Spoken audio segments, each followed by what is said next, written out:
and Pharaoh hope, you know. 473 standing strong is yours, you know. The medium and opportunity for you. Make your contribution, let them know. Democracy in Spice Isles is alive and well. Ask you questions, sing and beat you drum. Make you suggestions, encourage them on to walk the straight and narrow in the land. Politics, religion and economic issue, regional, international, spiritual issues too. Agricultural, environmental and trending to subject matter. We fear none, we back down.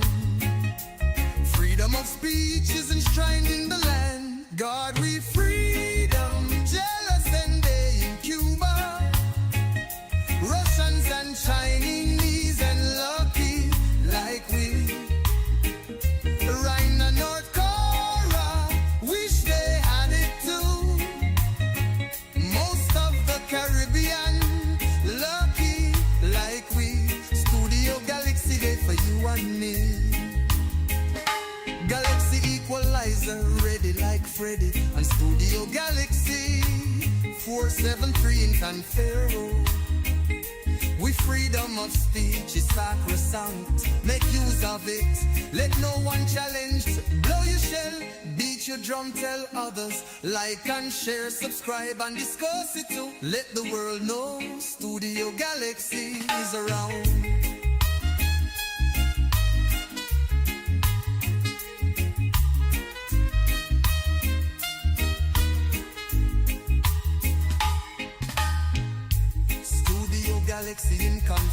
Welcome, brothers. Welcome, sisters. Welcome to our program on Studio Galaxy 473 in Confer. We are the Galaxy Equalizers. And today we have the first part of our program is pure agriculture. And the topic is the impact of colonialism on farmers and agriculture. The impact of colonialism on farmers and agriculture. And when we speak about agriculture, we are also referring to the stakeholders. All aspects of the state, the universities, the agricultural college, the policy makers, but them more than anybody else, the farmers. Most of our farmers in Grenada, and when you speak about that, you must beat your chest, you know, because Grenada have the most landowners in the region, and they have freehold. They consider themselves as proprietors. They like to say, "Army land, Army for post." But we still believe that they have a milestone around their neck, and we believe it is the impact of colonialism on these farmers. This morning, Joshua and I want to provoke discussion on that. We don't have answers, but we believe farmers must have discussion on issues. The farmers must have discussion with a view to make more money, with a view to be more productive. Yes. So yes, Joshua, the impact of colonialism on farmers and agriculture. Yeah. Well, good morning to all the listeners here at home, diaspora, worldwide. I'm very happy this morning to be part of the discussion. It's slightly a little different from our pure agriculture that we normally do. But one of the things that I think we have to do, in the program is to share knowledge and to give people the opportunity to lift themselves out of situation to a better place. And in order to do that, we need to share what's going on. Sometimes people have a chain around their ankle, but they've had that chain around their ankle for so long, they don't realize they have the chain around their ankle. So today, we want to touch on the subject in terms of the colonial system and its impact on farmers and our wider society. But the thing is, we often talk about the colonial system, but it's seldom do I hear people talking about what is this system we're talking about.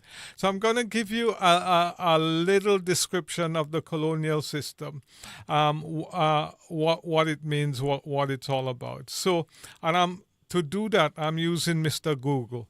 It says colonial system is the practice of domination which involves the subjugation of one people to another. So subjugation essentially mean like one country or one party, one person, has the power over another one. And that in the colonial days also involved life or death in terms of that kind of power. It refers to the control of one country or territory by another, often involving the settlement of people from the colonizing country and the exploitation of the colonized land and its people.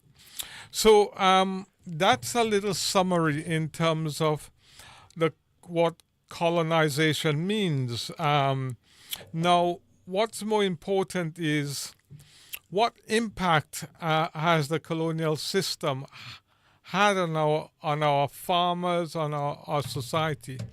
Now, what we have to understand is the colonial system, and people must remember this, it was not set up for us to succeed.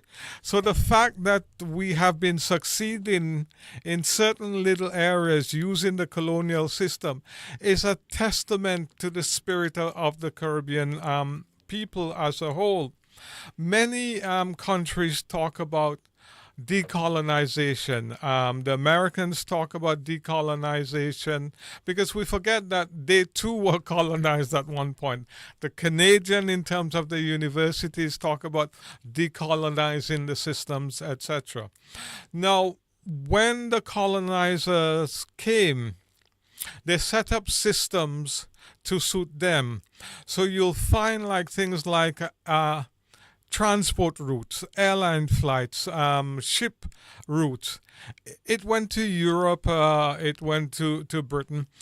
We had no direct route to Africa and other trading countries like the Far East, etc. But Africa is often used as this is the impact of colonization. My tongue twists when I try to say it. Why is there no direct trading link with Africa? Why is there no direct trading flights with Africa? The system, the colonialized system was a brutalized system. It was there to subjugate you, to hold you down, to penalize you, to even kill you if you didn't comply. The system was not based on the native people of Trinidad or Grenada or Dominica. It was not based on helping them develop themselves and the island. So even though the colonial masters have left, and I think we're about 51, 52 years old, the systems that we are using is still the colonial system.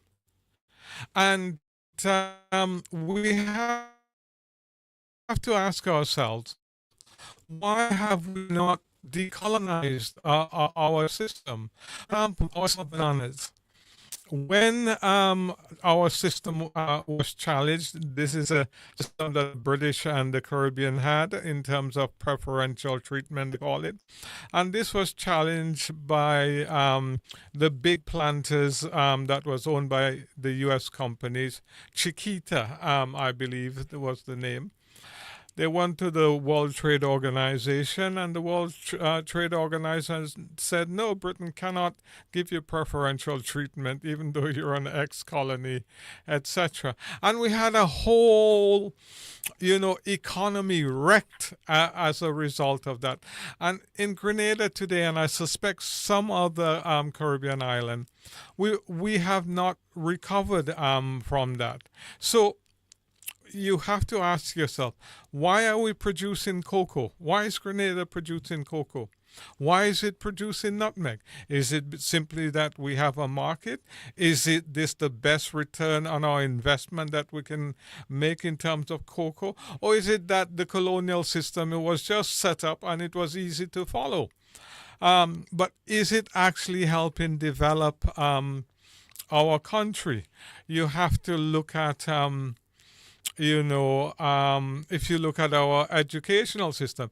I used to hear like people boasting that my son has 16 subjects and he passed all of them.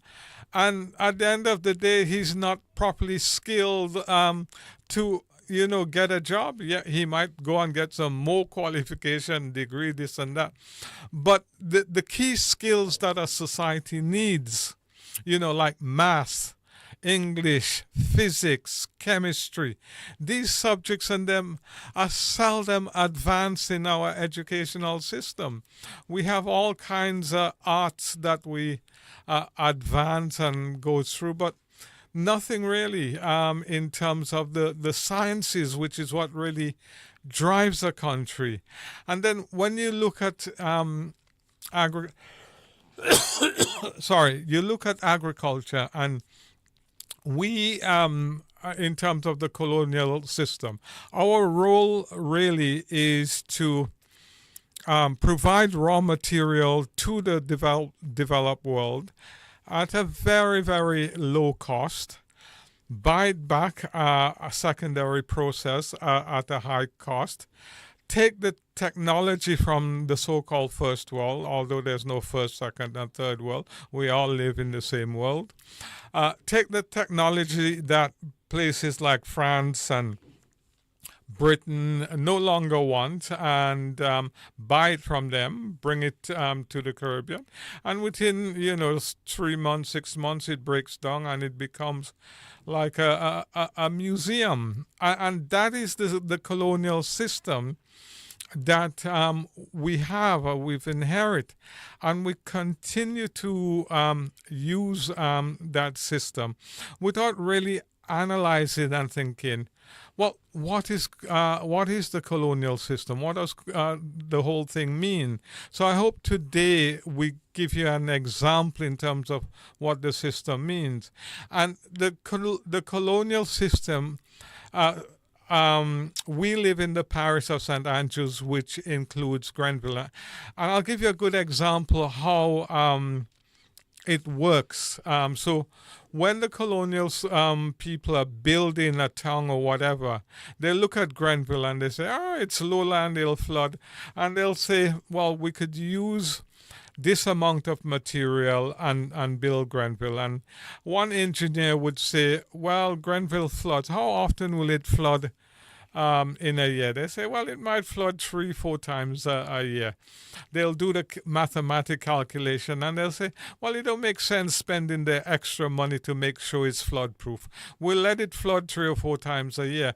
And this is the kind of reason why we have a flood in Grenville is because that thought process didn't really value us as natives. And at the same time, when we try and link it now to the agriculture sector, the agriculture is based it's based on food sovereignty. We've had this discussion on the program before, where our limited land space prevents us sometimes from growing the food that really makes our food sovereignty, like the corn, the wheat,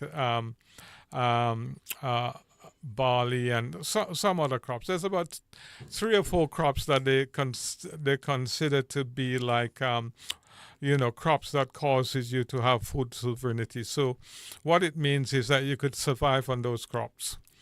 But food security is what we talk about in Grenada. And food security is just having nutritional access to foods that can sustain us and maintain us.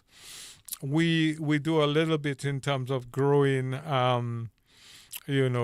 food, but 75 or 80% of our food is imported, and it's not by mistake that we have this system. The system is actually designed for us to import, and it's the colonial system that we continue to use that continues that system. So, for example, in agriculture, we have some people who have been fighting for years and years to get a poultry industry going, to get a pig industry going, and, cattle, small ruminants. And you will see when you look at the tariff system that we have in Grenada, the tariff system, I say tariff, but the tax system that you got to pay, it actually encouraged the importation of things like poultry and pig, etc. And the reason why we keep getting flooded with imported stuff, the reason why we keep having our industries decimated, and we blame ourselves for not producing sometimes, and we blame ourselves for not doing better, is because the system is designed for us to fail. The colonial system is designed for us to fail. It's not designed for us to progress.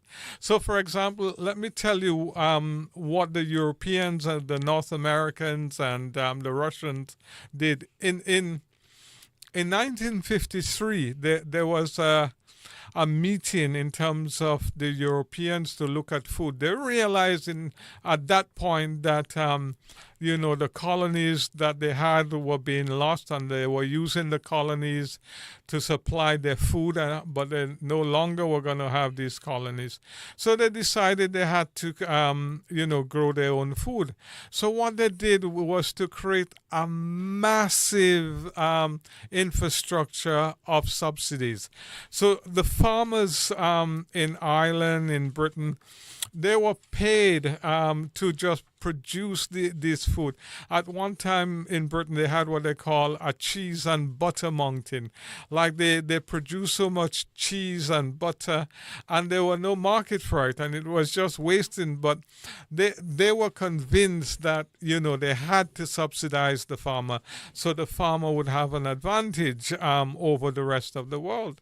And so said, so done. So when the cheap wheat and the cheap corn started coming to the developing countries, the African countries, the Caribbean countries, the local farmers couldn't compete with these prices because it was so heavily subsidized. And the World Trade Organization basically says, well, we discourage that practice, but did nothing about it. They had no tooth to do anything about it.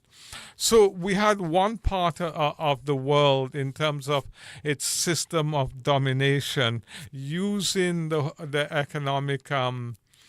economic systems to really give themselves an unfair advantage over the developing world. So when you see farmers in Grenada working earnestly to do their crops or do their poultry, and the poultry comes from abroad, and especially in poultry meat, we tend to get like what they call the brown meat, which is really sold at a very low price, because they make their money essentially from what they call the white meat, the breast and the wings, etc.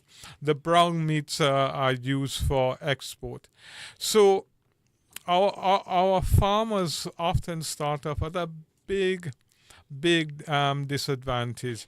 And the worst thing about the colonial system is that nobody really examines the system that they're operating under. What we do is to just blame each other. We don't say, okay, well, the system doesn't suit us. Let's fix the system. Let's decolonize the system and make the system work for us. We continue this same kind of system that's not working for us, not designed to work for us. And we've been doing it for over 50 years. I think we either 51 or 52 years old, you know. So, Mr. Pierre, that really is my take. I wanted to, you know, raise the awareness. So when we talk about colonization, people know what we're talking about. Colonialization.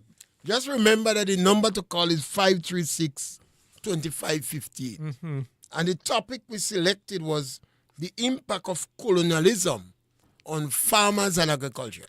And I know since you hear colonialism, you must be saying these two jokers on this program might be some communists and we have to go back again to what we mean by colonialism. And Joshua gave you a definition from Google. And I given you a definition from YouTube. Right. The policy or practice of acquiring full or partial political control over another country, occupying it with settlers and exploiting it economically. Now, you would have heard the communists, the Marxist-Leninists, always talking about colonialism and neo-colonialism. Yeah. But while they're speaking about colonialism and neo-colonialism, they are not trying to address the problem in the country. They want to turn to another colonial power. So we had the revolution. And when we had the revolution, all over the world, they had this issue. But they wanted to move from Western colonialism to Russian colonialism and Chinese colonialism. You have to understand that the imperial power, the system is not bad, but it's not good for us. Well, it's designed So whether for it's them. the Russian system or the American system, it was designed for them. Yeah. We are a small country. We have to design our We own. have to demele between these powers and determine what is good for us. Yeah. And that is a challenge we have. Yeah. And I think it's about time after 50 years we start dismantling a system that does not work for But us. I don't believe we have to dismantle their system. Yeah. We have to develop our system. Yeah, I was going on to say that, and develop our own system that really works for us, that really suits us, you know. I was listening to Mia Motley talk. She's a woman that, you know, inspires me when I listen to her, when I see her. She used to inspire me. I started to change, you know. Okay, but she still inspires me, and I just think, whoa, what a wonderful, brilliant Yeah, Caribbean- Mia Motley is intelligent. Yeah, She very. could speak well. Yes. And that is what is dangerous. Yeah, yeah. Well, When we listen to people who could speak well, we have to be careful. yeah. We have to break down what they say and see if they're making sense. Yeah, yeah. Because it's like listening to a good musician. You know? You listen to an orator. They could make you cry. They could make you laugh. Yeah. So when you listen to a politician that speaks well, they have you transfixed Yeah. as if they have hypnotic powers over you. Yeah, yeah. And maybe you forget what is the issue. Yeah. When we say colonialism, yes, we more like to talk about British colonialism and French colonial masters, that they enslave us, and American colonialism. But it doesn't mean that we have to run to Russian colonialism. Because the Russian system is geared to exploit other countries economically. and politically for their benefit. Yeah. So I want to finish the point I was making with Mia, because I think she was making a sincere point, but nonetheless, I slightly disagreed with her point. She was saying that, as a Caribbean people, we have a lack of self-confidence that we develop, and she was expanding on the topic that we don't believe that we will create any new scientific breakthrough, any technological breakthrough. We don't believe that will have an impact on the world. And because of that, we sometimes allow our mind to be less inspiring than it should be. And the reason I didn't fully agree with her in terms of that, and she didn't mean 100% of Caribbean people, because there's always an exception to the rule. But the reason I didn't fully agree with her, I thought, but that's not totally true, Mia. We've had people like the Jamaican sprinter. What they call him again? The tall one who was the world champion? Mr. Pierre? Jamaican sprinter. Yeah. I can't remember his name. Anyway, we have the Jamaican sprinter, the ladies, and Bolt, Usain Bolt, that's his name. Now, world champion, Caribbean people, we have the Jamaican sprinters. I don't know their names, but I'm very proud of them. World champion, first, second, third. We've had like our cricketers being the best in the world, beating up everybody. I don't say that was yesterday. But we've had these inspirational, world-beating Caribbean people. So it's not totally true that we don't believe we can. And that's where the challenge come about. We can achieve. Usain Bolt lose endless money in foreign bank. Instead of Usain Bolt going and invest, buying land in Jamaica and investing in Jamaica. That is a challenge. Yeah. And that is when we talk about the impact of colonialism. Mm-hmm. Because we seem to grow new colonial masters. Mm-hmm. We seem to grow in our country individuals who want to become the colonial masters. So they don't want to change it. Mm-hmm. They don't want to change the colonial masters. They want to speak. They want to replace. So they could replace that with another ideology. Now let us look at Grenada agriculture situation. Mm-hmm, mm-hmm. Our farmers in Grenada is more fortunate than a lot of other farmers in the Caribbean because we have the most land owners and we have freehold and we're living in an independent country. We could make decisions independent from the government. In communist countries like Cuba and China and Russia, they have central planning. China have state-sponsored capitalism. In Cuba today, farmers don't have the power and the authority that we have. So a Grenada farmer could take a chainsaw and cut down all the damn cocoa tomorrow and plant seasoning. And whereas people could say, man, they can't stop him. Yeah. That is the power. That is the power you have. That is the power you have in a freehold. What has happened to us over the years, we have not been hungry to make money in agriculture. Research and development has been poor as well in agriculture. Well, the farmer don't care about research and development. Yeah. A small farmer have 5 acres of land. Yeah. The farmer want to make money. Yeah. What are the crops that making money? Take for instance, over the years we have a market for soursop, and the money in soursop good. Why the farmer have bamboo, balijay, and bacano in the land? Yeah, I want to take you on with that, Mr. Go ahead. Yeah. I'm looking for a challenge, you know. Yeah, and the reason I want to take you on for that is because you make a good point, but to me it's not taking it to the max. We are growing cocoa and nutmeg. Cocoa and nutmeg is what, about $3 a pound, $3.50, $4. You can't make more than you have a colonial and caller welcome. Timely intervention. Good morning, Doc. Yes, my brother, welcome.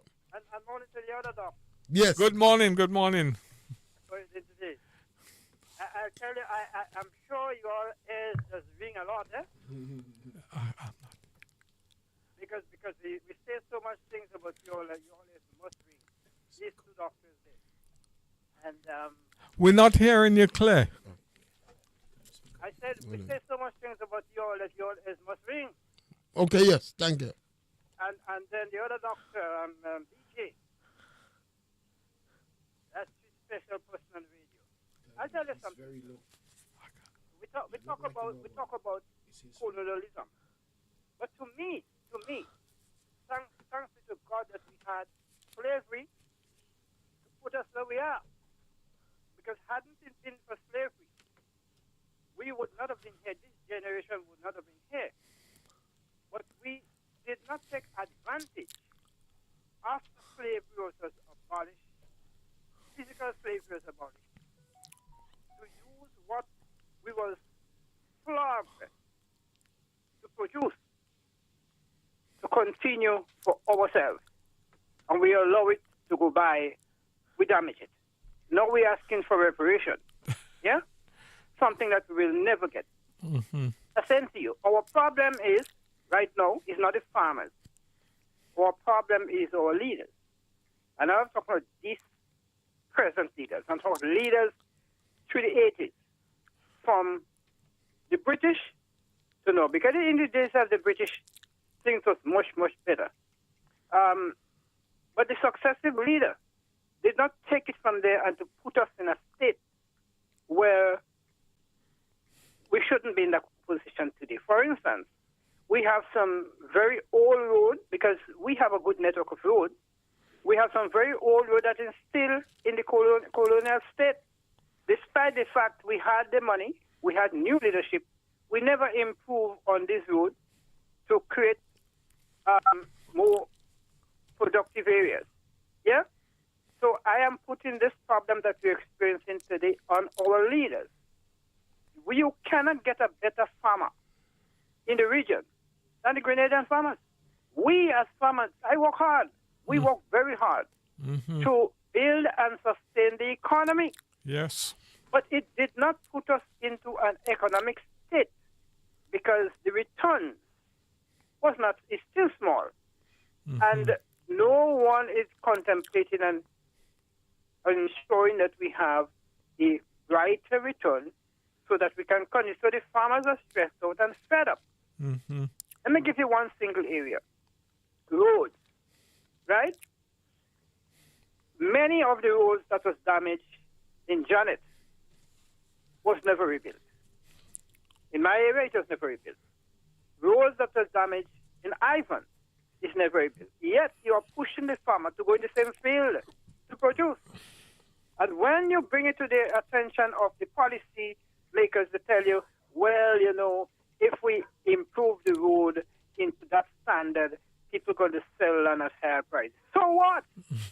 Even though they sell the land at higher prices, the money remains here. You want the farmer to remain in the same state, so you will not take the farmer's taxes to improve the road, to give him roads, water, and electricity, to put him in a better place to farm. But you want him to farm the 10 acres of land which he has, and it's too much for him. So what do you want the farmer to do? Sell the damn land. Sell out the land to anybody who wants the land. And if you have a good plan as policymakers, you say, okay, we're going to put the road and we're going to direct you in terms of what we want you to do based on the kind of economy we want. So you will plant banana here, we're giving the roof for the. You will plant potato, the next one will plant tanya, etc., etc. So you're directing the farmers because you give them the road. So it's conditions.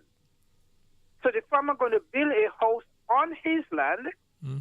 So you will no longer have to get what you call predial last name police, spending a heaping set of money to get vehicles. The police will not go out in the night because there's guns around. So you see, the thing about it is, we need to put the farmer in a position where the farmer will help himself and help us.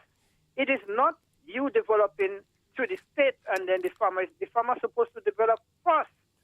And then the returns of the farmer, what we call revenue, is going to benefit the state. So we have to talk farmer, then state.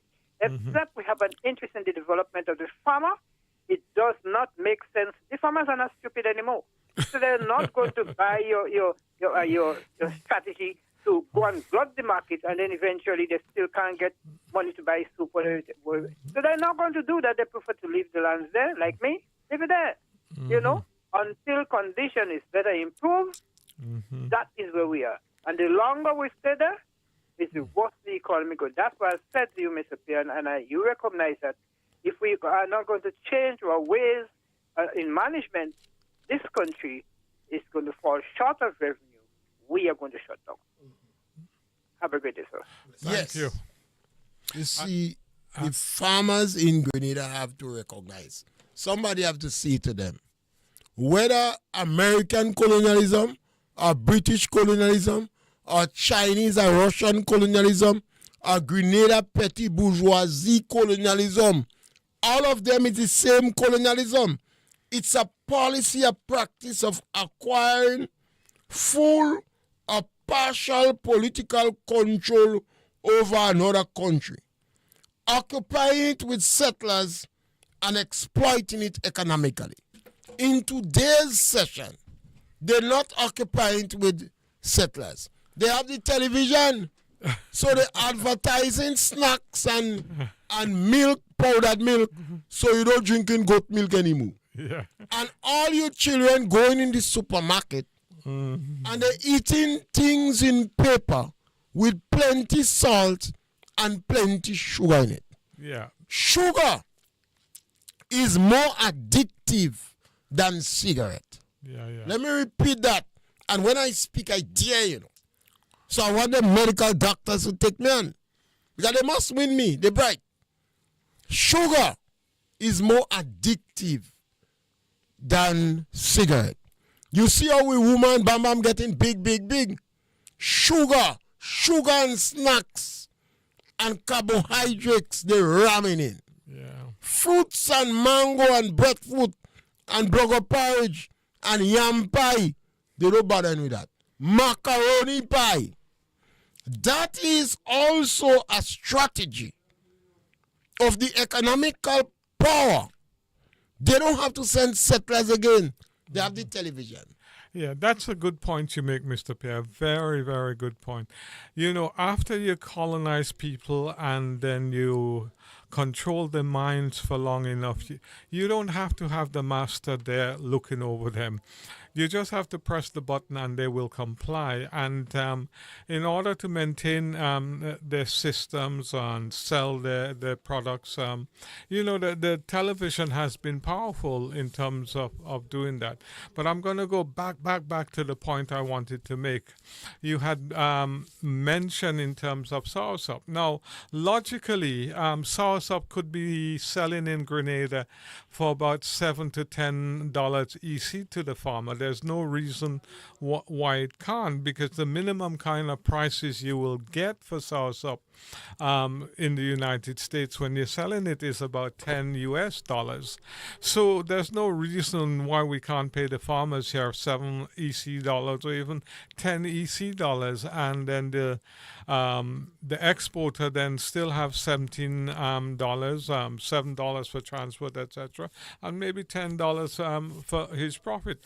So based on the objective evidence that we're talking about, that we're seeing, I mean, it makes sense for we to kind of hold off on our cocoa production and just increase soursop production exponentially. But could we could also increase both of them. Over the years, we have abandoned cocoa husbandry practice. So the same cocoa trees you have there is not very productive. Yeah. Because the Cocoa Association has abandoned cocoa husbandry practice. We have a lot of land, and I continue to say that is not under production. So those who have the land, particularly if you are in the lower belt, it makes economic sense to plant sauersup. Now, if you have a 5-10 acre plot of land and you plant sauersup in it, it's going to take you about 3 years because your management practice no good. They say 18 months, but I know you head out like Google Lame. You won't hear extension officers. So it will take you 3 years to get in production. But if you fence the land, you could grow sheep in the sauersup field to keep the grass down and provide fertilizer for the sauersup, because sheep don't eat in sauersup. Let me repeat that. Sheep don't eat in sauersup. So if you plant the sauersup today, you could put sheep in it tomorrow. And you could fence the land. What has happened to us in Grenada? We're not hungry for success. We unproductive. We lazy. And those the government done good and the Ministry of Agriculture does not recognize they are the biggest farmer. Now that I call the colonial mentality. But it's not that I'm blaming America, Russia, China. I'm blaming Grenada colonial masters. You see, they walk around with the mentality. They think they want to exploit people. And the farmers think them is proprietors, so they don't have to work. we don't problem, you know. Yeah. That's why I don't agree with Mia Motley. Mia Motley is a bastard. Oh, no. Mia Motley was speaking a lot about Haiti. But when she want nurses, she go in Africa. Why she didn't train Haitian nurses? That is when you're speaking with factors. Yeah. Agriculture in the Caribbean and in Grenada in particular. In fact, Grenada is better poised to improve our agriculture than most countries in the Caribbean. Most of the countries have a monocrop. We have cocoa. We could increase the productivity from cocoa significantly. We have nutmeg. We could increase our productivity significantly. Now, cocoa is a better crop for hurricane than nutmeg. The nutmeg, hurricane does trim nutmeg. Okay. So what you do, you preempt the decision of the hurricane and trim the nutmeg. You know what height the hurricane does break the nutmeg tree. So the Nutmeg Association should be providing husbandry practice to tell farmers what height you must cut the nutmeg tree. Don't let it grow too tall. Because nutmeg don't have roots like mango. And nutmeg leaf doesn't fall.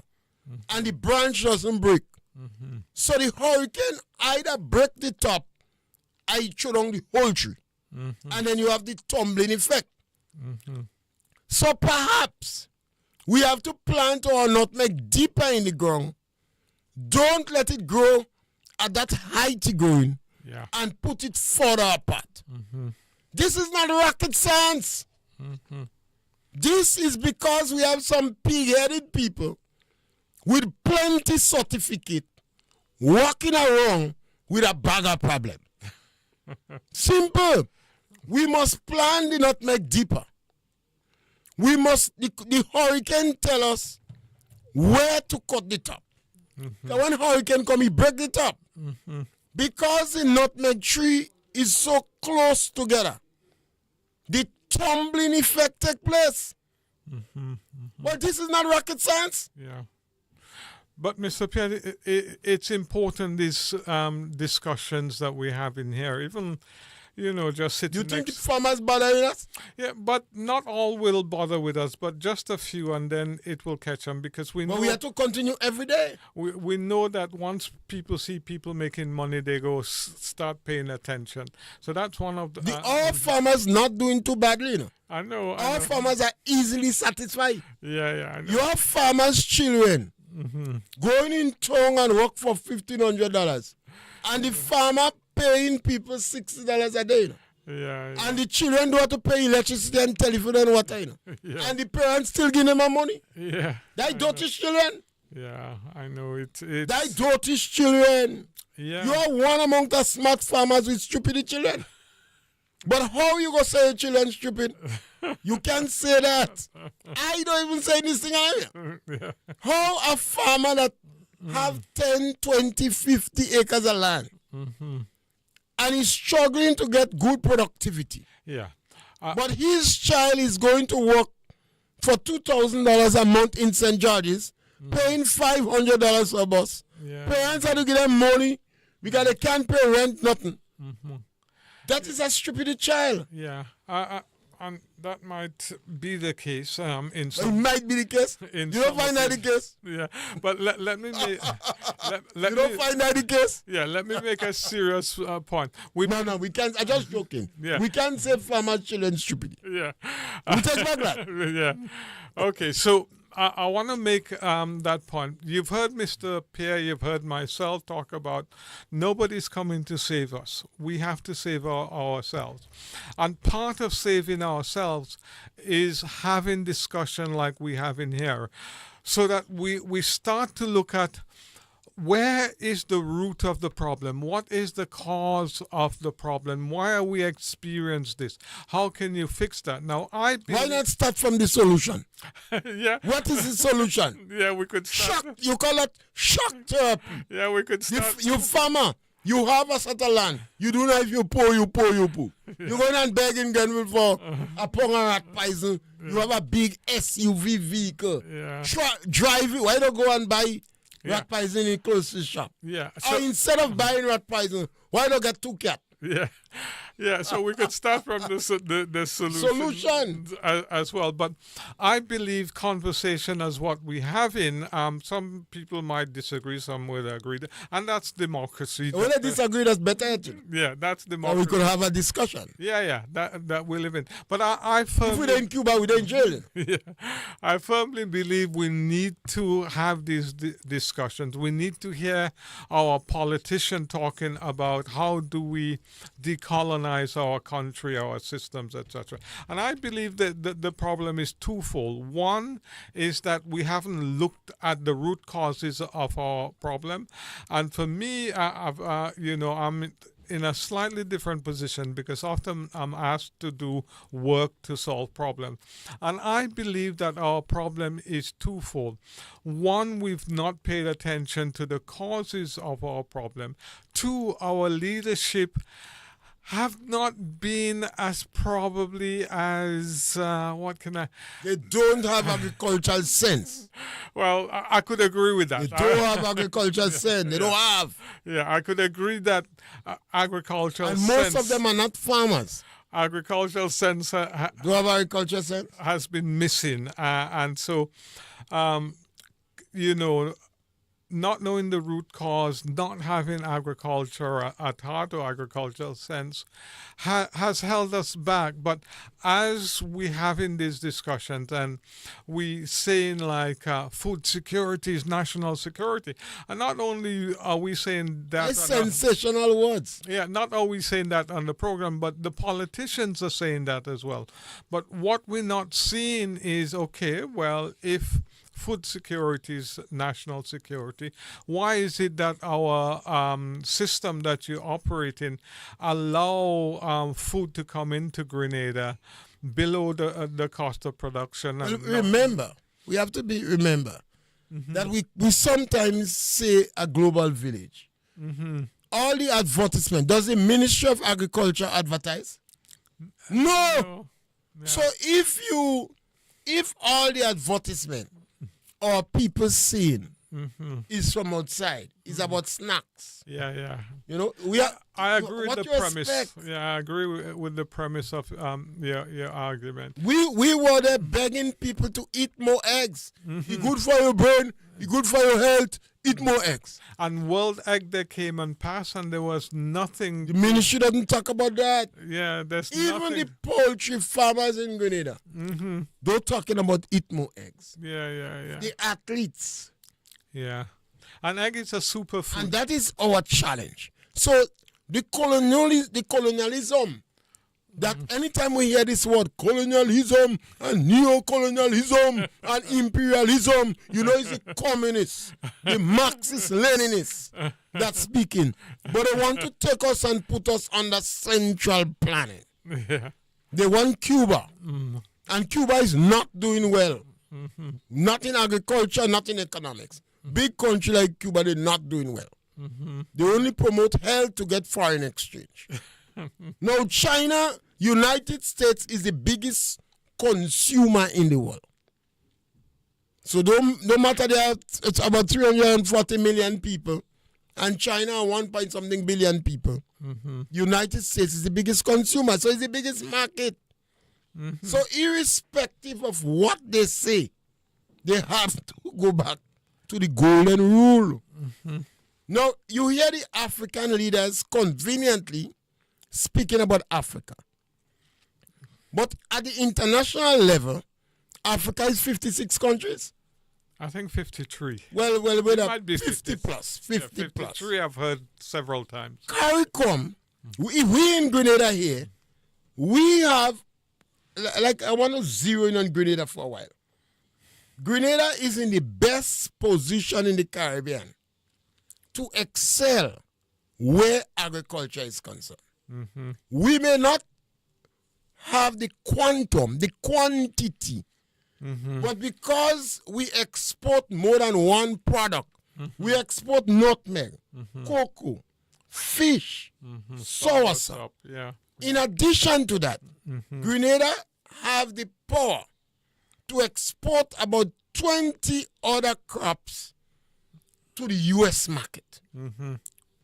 I want farmers to understand that, you know.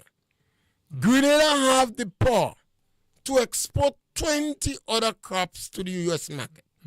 Now, I want farmers to ask yourself, what percentage of the cocoa we produce we use for ourselves?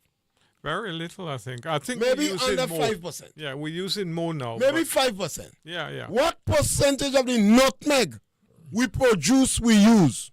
Wow, we don't even making rum punch Well, now. let's say 1%. Yeah. You give yourself plenty. Yeah. What percentage of the sauce-up we produce we use? Soursop is different. Maybe 3%. I think the exporters don't want no soursop to What stay here. percentage of the sauce-up we produce we use? Very little. You could. Well, let's say 5%. we Let's could say go. 5%. Yeah. What percentage of the fish that we export we use? We use a lot of fish. What percentage? I would say 20%? the fish. I would say as much as 50% More of the tuna we exporting here. Yeah, well, tuna is a funny thing. I would say. But let's say 50%. No, not tuna. I would say maybe 20% if it's tuna because Okay. I don't know why we don't eat so much tuna. Well, we don't market it. Yeah, We have to market things to eat it. yeah, I love Right? tuna. So here we have the ability to export sea moss. Yeah. We have the ability to export honey. Even if we increase the production of honey by 1,000%, we can't satisfy the local market. Because on the local market, honey is sold as a medicine. And honey per bottle is between, let's say, $50 and $100 in Grenada. Yeah. And that is a very good price. If you're doing serious production, a bottle of honey could sell for $40. But it's demand and supply. You don't have. So the beekeeper raise the price. And a lot of beekeepers in Grenada don't sell the honey in Grenada. They sell to the St. George's University, Guadeloupe, Martinique, Barbados, Trinidad. So when you can't get honey on the market, it Antigua- doesn't mean they're not producing. Yeah, Antigua is a big market. People don't realize. Right. So we bringing a lot of flaws. We pushing the hotel industry, but we like artificial flaws. Yeah, yeah. So the agriculture in Grenada, we better poise for production in a lot of other countries. But we have leaders, agricultural leaders that don't have sense. We have individuals that come out from university. They have a briefcase of certificate and they're walking around with a bag of problem. When you're a university graduate, you must solve problem. Yeah.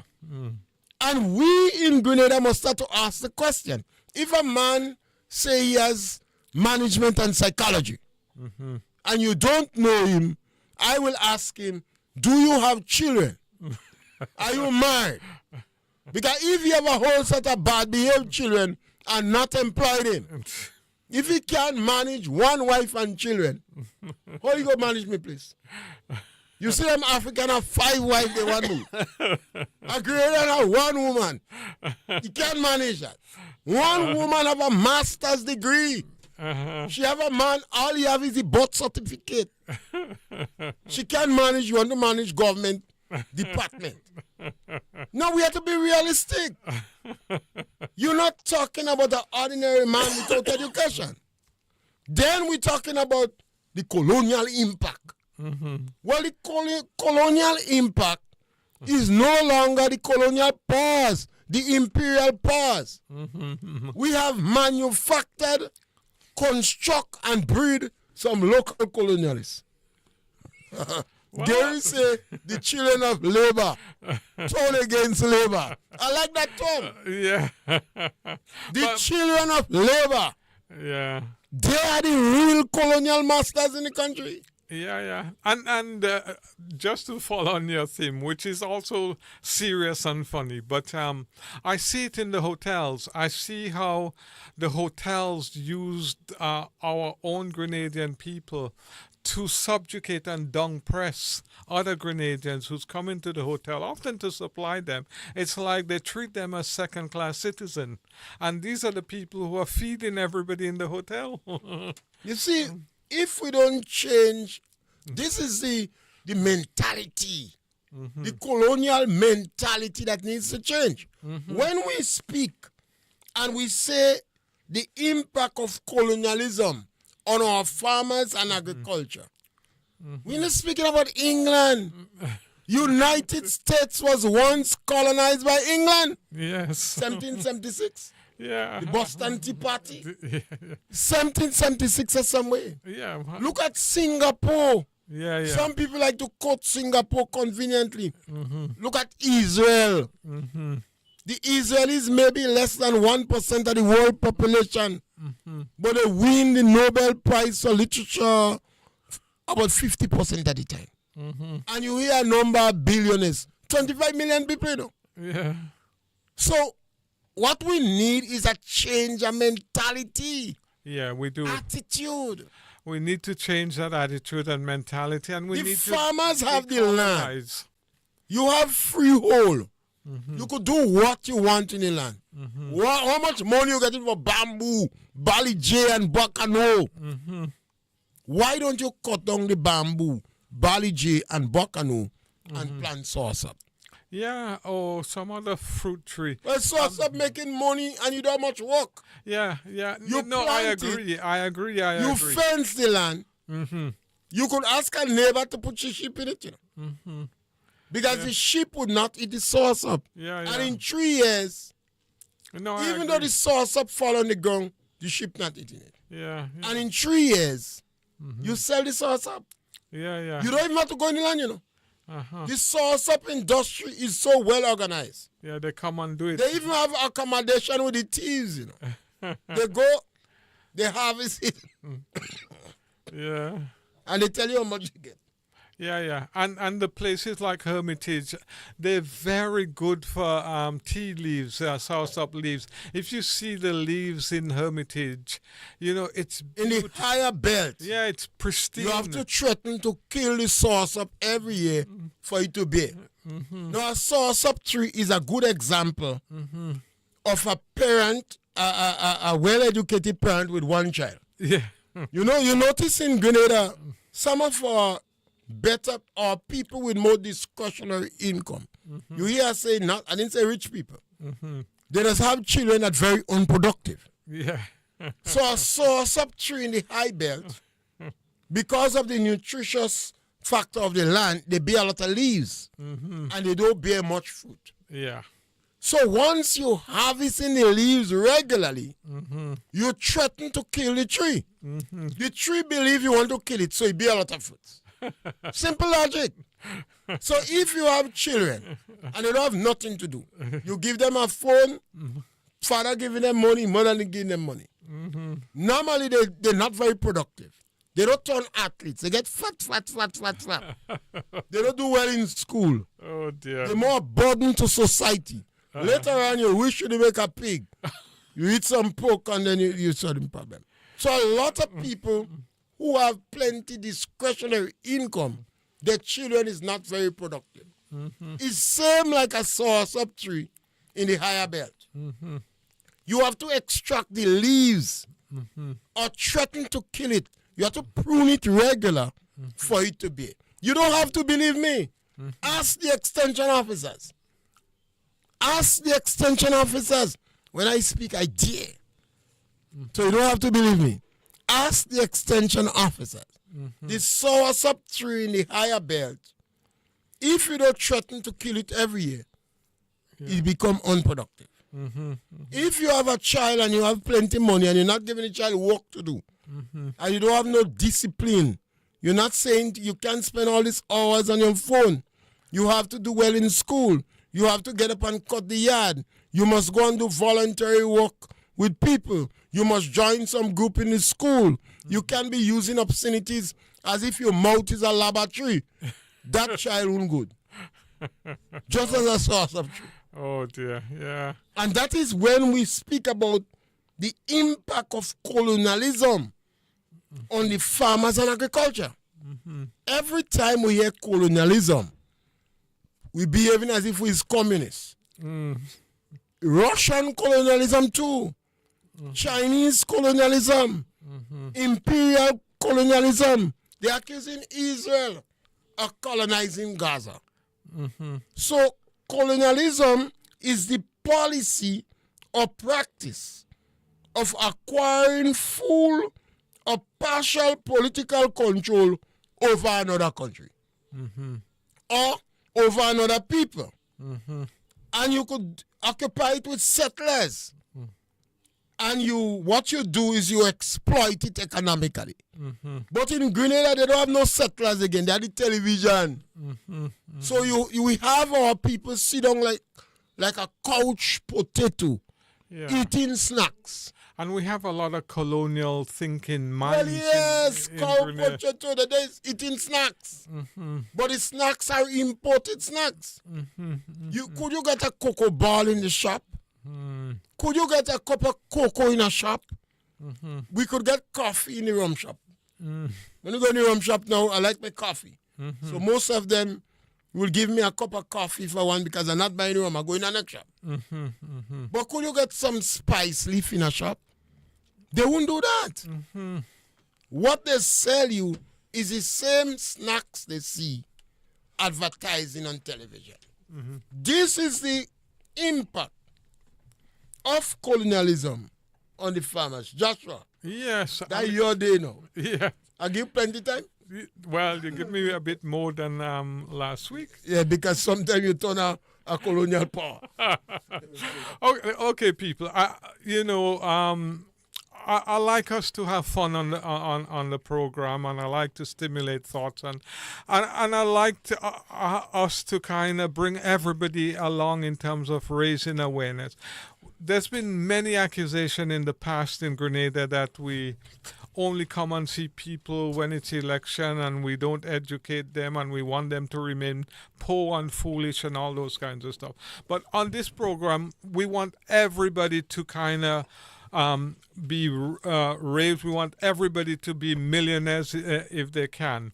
So now we have a system that we're operating in which is designed to kind of keep us back, oppress us. It's not designed for our success. And after 50 odd years of independence, surely it's time for us to examine our systems and figure out, are they fit for purpose? Are they actually giving us the result that we want? And the answer, I can tell you without any research, is no. And why are we at that stage of our development?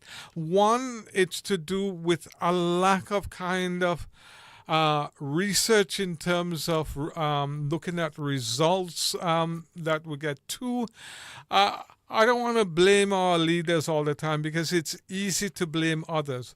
But I think our leaders could have done better in terms of leadership. And three, I think the colonial system still sustains and maintains a part of the population who benefit tremendously from the old system. But the vast majority of the people are not benefiting from the colonial system. The importers are benefiting, some of the shops are benefit, but we're not developing as a country. There's no reason to leave anybody behind as we change from a 10% economy. That's what quite often our economy has been called. You import everything, put 10% on it, and then that's it. So we have to change for ourselves. Nobody's going to come and fix our system or change our system. The power is within us. We talk about all the things that needs to be changed, all the attitude, but we need to implement and implement fast. So thank you for listening. I know today was a little bit different, but that's how it is. Tell others, like and share, subscribe and discuss it too. Let the world know Studio Galaxy is around.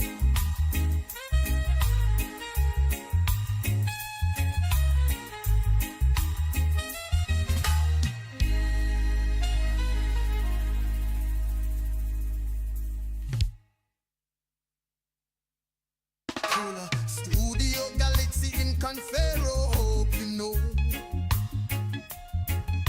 473 standing strong is yours.